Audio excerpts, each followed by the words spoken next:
7h45, le petit déjeuner politique ce matin, c'est Adrien Quatennens, député du Nord et coordinateur de la France Insoumise. Oui, bonjour Adrien Quatennens. Bonjour. On va parler dans un instant de l'une de vos propositions économiques à l'Assemblée assez intéressante, inspirée de Joe Biden notamment. Mais avant ça, un policier est tué en intervenant sur un point de deal hier après-midi à Avignon.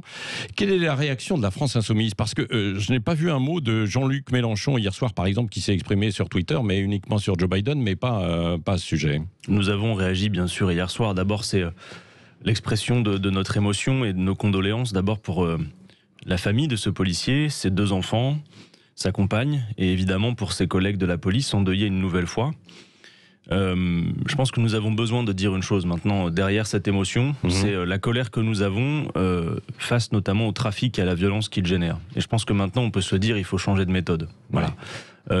J'entendais ce matin un syndicaliste policier qui avait l'air de confirmer, alors il faut être prudent, que le point de deal dont il était question hier, qui était contrôlé par ce policier dans l'exercice de ses fonctions, était un point de deal de cannabis, a priori. Il faut dire les choses, on est le pays en Europe qui avons la politique la plus répressive depuis des années, et avec un échec total, c'est-à-dire que la consommation explose.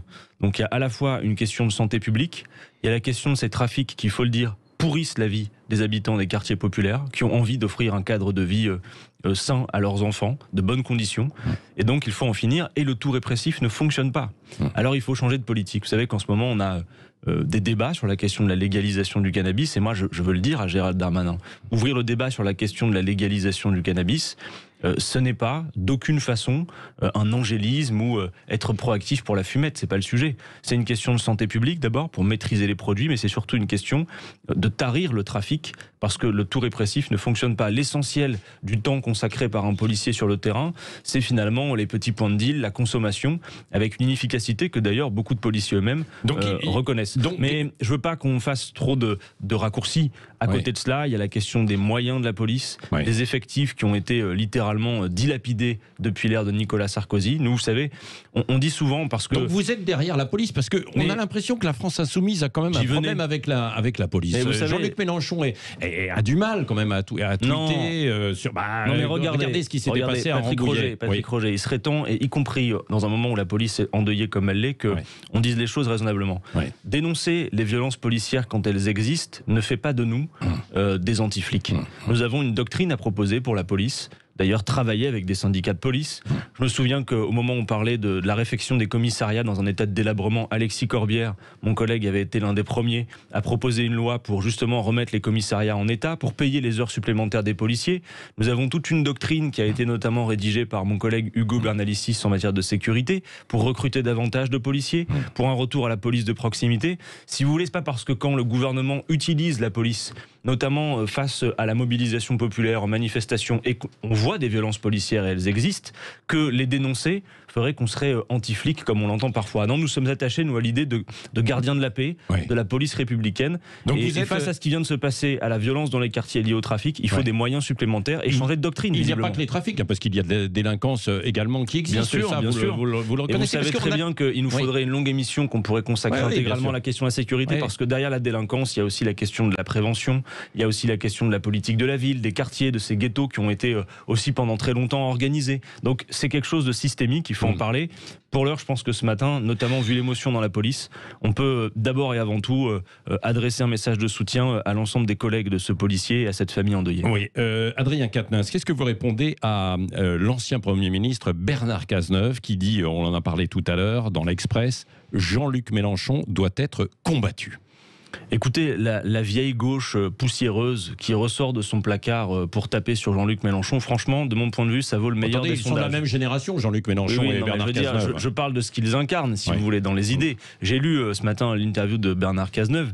Il oppose la gauche d'action, comme il dit, entendu de gouvernement, à la gauche de contestation. Mais moi, je le dis, nous n'avons aucune autre prétention que celle de gouverner ce pays. En revanche, c'est vrai, et ça déplaît sans doute à M. Bernard Cazeneuve, avec une politique qui est à la fois une politique de gouvernement et de rupture. Il faut dire les choses. Vous avez dans le paysage à gauche une gauche qu'on va qualifier, celle qu'incarne Bernard Cazeneuve et l'équipe Hollande, une gauche, disons, d'accompagnement, qui s'accommode de l'économie de marché, du capitalisme, et qui essaye de, à la marge, changer de place la vaisselle et le rangement dans les placards. Mais à côté de ça, vous avez une gauche de rupture, et cet axe-là, il est notamment incarné, et essentiellement aujourd'hui dans ce pays, il faut le dire, d'ailleurs, il reste quasiment plus que nous, par Jean-Luc Mélenchon. Oui, c'était pas quand même un peu la gauche de Joe Biden, puisque vous vous inspirez justement directement, on y vient sur votre sujet aussi. Je crois que c'est plutôt Joe Biden qui s'inspire de nous en réalité. De vous? Ah bon? Ah oui, Joe Biden s'inspire de la France insoumise. Nous, ça fait longtemps qu'on raconte qu'il faut notamment partager les richesses. Vous savez, c'est pas d'aujourd'hui. Attendez, mais François Hollande l'avait dit lors de sa campagne également, quoi. Hein. Ah il a beaucoup dit de choses comme ça, effectivement. On se souvient de cette histoire de mon ennemi, c'est la finance. Puis on a vu ensuite ce qui a été fait, c'est-à-dire que c'est un quinquennat de trahison, de renoncement, il faut le redire quand même.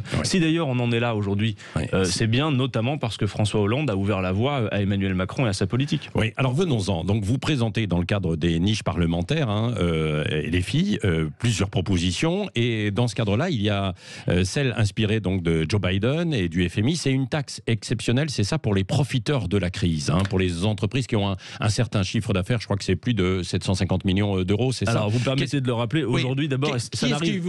Qui visez-vous alors ça n'arrive d'abord qu'une fois par an, c'est la journée aujourd'hui à l'Assemblée nationale où c'est la France Insoumise qui fait l'ordre du jour. Aujourd'hui, l'hémicycle est consacré aux propositions de loi de la France Insoumise. Il y a tout un dispositif. C'est la France Insoumise qui gouverne aujourd'hui. C'est un peu ça. Alors malheureusement, comme on n'est pas en majorité dans cet hémicycle, il y a peu de chances que nos propositions de loi passent, mais néanmoins, on essaye de convaincre. Donc il y aura un dispositif de suivi en ligne toute la journée pour voir les débats parlementaires. On a fait des vidéos pour chacune de nos propositions de loi. J'invite à aller la voir. Et celle que vous évoquez sera notamment présentée par ma collègue Mathilde Panot. Il s'agit de dire, voilà, écoutez, on a aujourd'hui en France, on atteint 12 millions de pauvres, presque 7 millions de chômeurs, 300 000 personnes à la rue, et dans le même temps, on voit que ce n'est pas la crise pour tout le monde. Vous le voyez, les milliardaires français, les super riches ont accru leur patrimoine en 10 ans de 439%, et en pleine crise, les milliardaires ont augmenté leur patrimoine de 55%. Patrick Roger, arrêtons-nous un instant, c'est 230 milliards, on est passé à 477, ils étaient 39 milliardaires, ils sont devenus 42, et notamment au milieu, le patron de Moderna, qui peut remercier Emmanuel Macron de refuser, contrairement à Joe Biden, on a appris hier soir la levée des brevets. Donc cette proposition de loi, que s'agit-il de dire ? Prenons l'exemple il n'est pas en France. Prenons l'exemple des grandes sociétés. Les entreprises du CAC 40 aujourd'hui, 100% d'entre elles bénéficient des aides publiques de l'État. D'accord ? Pourtant, beaucoup d'entre elles continuent de distribuer des dividendes à leurs actionnaires. Ils envisagent 51 milliards d'euros en 2021, en pleine pandémie, et alors que beaucoup d'entre elles ont encore des activités dans les paradis fiscaux. Alors ce que nous voulons faire, vous avez dit on s'inspire de Joe Biden. En vérité, on s'inspire d'une loi qui a existé pendant la guerre, pendant la guerre de 14-18. En 1916, il y a eu à l'Assemblée nationale une loi pour taxer les profiteurs de guerre. Eh bien, on s'est inspiré de cette loi pour proposer qu'on taxe les profiteurs de crise. Comment on fait ? On compare pour les grandes entreprises. Ce sont les grandes entreprises qui sont notamment ciblées sur cette taxe. C'est-à-dire que les Françaises. En revanche, vous n'allez pas sur les étrangères qui viennent faire leur beurre en France, quoi. Comment ? Vous n'allez pas sur les étrangères qui viennent faire leur beurre en France. Sitôt que le chiffre d'affaires est fait en France. Nous, on pense que tout ce qui est fait en France, tous les profits qui sont faits en France doivent être taxés en France. Venant des États-Unis comme d'Amérique latine, comme de Chine. L'idée, c'est de dire une entreprise qui fait plus de 750 millions de chiffre d'affaires annuel, donc c'est beaucoup, c'est les grosses entreprises, donc vous en êtes d'accord. On compare l'année précédant le Covid avec l'année de la Covid. Si on découvre qu'il y a un surplus de bénéfices dans la période Covid, alors on taxe ce surplus de bénéfices, qui nous paraît être tout à fait normal, à hauteur de 50%. Ça concerne certaines entreprises, c'est beaucoup l'agroalimentaire, ce sont les GAFAM, ce sont ces entreprises qu'on connaît bien, qui sont des profiteurs de crise, il faut le dire. Allez, rapidement, parce que le temps file, Adrien Quatennens, des centaines de milliers d'emplois sont aussi à pourvoir, des employeurs qui ne trouvent pas. Qu'est-ce que vous proposez, puisque justement vous êtes au pouvoir aujourd'hui à l'Assemblée nationale avec vos niches parlementaires? Alors, qu'est-ce que vous faites là? Sur l'emploi, écoutez, vous me dites des centaines de milliers. En gros, alors oui, mais regardez. Il y en a ce matin, vous allez voir sur les annonces, il y en a 850 000. Ok. Alors, moi, les derniers chiffres que j'avais, c'était autour de 300 000. Mais non, c'est 8 millions. Admettons même que vos chiffres soient les bons. Si c'est 800 000. Moi, j'ai plutôt 300 000 emplois non pourvus. Mais surtout, combien de chômeurs disponibles avons-nous dans ce pays? Vous le savez, Patrick Roger. 7 millions. Ce qui veut dire que... 7 millions. Non, mais écoutez-moi. Entendez cela. Même si vous demandez à tous les chômeurs dans ce pays de remplir une case vide, c'est-à-dire un emploi non pourvu, vous avez de toute façon encore une manne considérable de chômage. Alors écoutez-moi un instant. Vous savez, face au chômage, tout n'a pas été essayé, il faut le dire. Et le marché privé, le marché de l'emploi, utilise le chômage depuis des années pour faire pression à la baisse sur les salaires et sur les conditions de travail. Le droit à l'emploi est un droit inscrit dans la Constitution. Ouais. Alors nous avons des solutions à proposer. Nous proposons par exemple de partager le temps de travail. Ouais. Travailler moins pour travailler mieux et travailler tous. Quand nous parlons de planification écologique, outre le fait qu'on a ce défi à relever, ça va créer beaucoup d'emplois, Patrick Roger. Entendez-moi. Passer à l'agriculture paysanne, faire la transition énergétique, relancer le ferroviaire, faire tout cela, ça va créer beaucoup d'emplois. Et surtout, dans un contexte, attention, et dans la niche parlementaire, et dans la niche parlementaire, nous proposons un système qui est un système de garantie d'emploi. Il y aura cette loi présentée aujourd'hui. Là, c'est ma collègue Danielle Obono qui s'y collera à l'Assemblée. Et la garantie d'emploi, inspirée notamment par ce qui a été proposé par Bernie Sanders aux États-Unis, la garantie d'emploi, c'est de dire tout chômeur volontaire qui ne trouve pas de travail doit pouvoir se voir proposer par l'État un emploi qui correspond à ses qualifications et, entendez-moi, à des besoins qui ne sont pas satisfaits par le marché privé. Nous avons, en fait, nous ne manquons pas de travail dans ce pays. Nous manquons d'emplois créés. Voilà ce qu'il faut dire. Il y a plein de tâches à accomplir et nous, on est pour atteindre le plein emploi. Alors, vous proposez aussi un RSA jeune à partir de 18 ans. Emmanuel Macron va annoncer dans les prochaines semaines justement une aide de 500 € là, pour les moins de 25 ans. J'ai vu qu'ils n'ont ni emploi ni formation. Ça va dans votre sens? Écoutez, c'est bien ça. Moi, je demande que le gouvernement répondre à cette proposition de loi qui, elle, sera portée par François Ruffin aujourd'hui à l'Assemblée. L'idée, c'est de dire, écoutez, à 18 ans, vous avez la majorité pénale. À 18 ans, vous pouvez voter. Et pour autant, entre 18 et 25 ans, du point de vue de vos droits sociaux et de l'accès au RSA, vous êtes dans un espèce de marasme, on ne sait pas bien ce qui vous arrive. Et du coup, c'est la solidarité souvent familiale, avec les reproductions d'inégalités considérables entre les plus pauvres et les plus riches, qui prévaut. Alors le RSA, c'est pas la panacée, évidemment. Mais quand on voit que la première expérience dans la vie active des jeunes aujourd'hui, pour beaucoup d'entre eux, c'est d'aller grossir les files d'attente des banques alimentaires. Un grand pays comme la France, dans lequel les plus riches accroissent leur patrimoine de 439% en 10 ans, ne peut pas laisser sa jeunesse grossir les files d'attente des banques alimentaires. Les régionales, tour de chauffe avant la présidentielle, après le sud, là, et la fameuse tambouille dans le sud, là ça se passe chez vous, hein, au nord, dans les Hauts-de-France. On comprend plus bien. Éric Dupond-Moretti devrait être là-bas, candidat, peut-être, c'est confirmé. Marine Le Pen au départemental, donc il y a Xavier Bertrand. Et vous, alors, la gauche? Parce que là, je n'ai pas compris. Est-ce qu'il va y avoir une union de la gauche ou pas? Puisque Jean-Luc Mélenchon était chez vous l'autre jour et puis il a dénoncé, il a fait bande à part un peu, quoi. Il va y avoir une union de la gauche ou pas? Bon, là, vous me posez 10 questions en une. Non, mais oui, parce que le temps en 15 secondes. Non, d'abord, vous dire que sur ce que fait La République En Marche, à vrai dire, on comprend pas bien. Parce que avec Dupond-Moretti, ils soutiennent Muselier, Renaud Muselier de droite dans le sud, en PACA. Par contre, ils ne sont pas d'accord pour soutenir, par exemple, vous avez Bertrand dans le Nord. On se pose la question, en fait, de savoir pourquoi. Quelle est la différence entre M. Muselier et M. Bertrand, à ceci près que M. Bertrand est candidat à la présidentielle? Vous savez, les Hauts-de-France, ça fait bientôt 6 ans que la région est prise en étau entre la droite de M. Bertrand et l'extrême droite de Mme Le Pen. Il serait temps qu'on respire un peu, et moi, c'est pour ça que je soutiens dans les Hauts-de-France Karima Delli, qui est la candidate soutenue par la France Insoumise, et dont j'espère qu'elle pourra l'emporter. Donc il y a une vraie union de la gauche, là.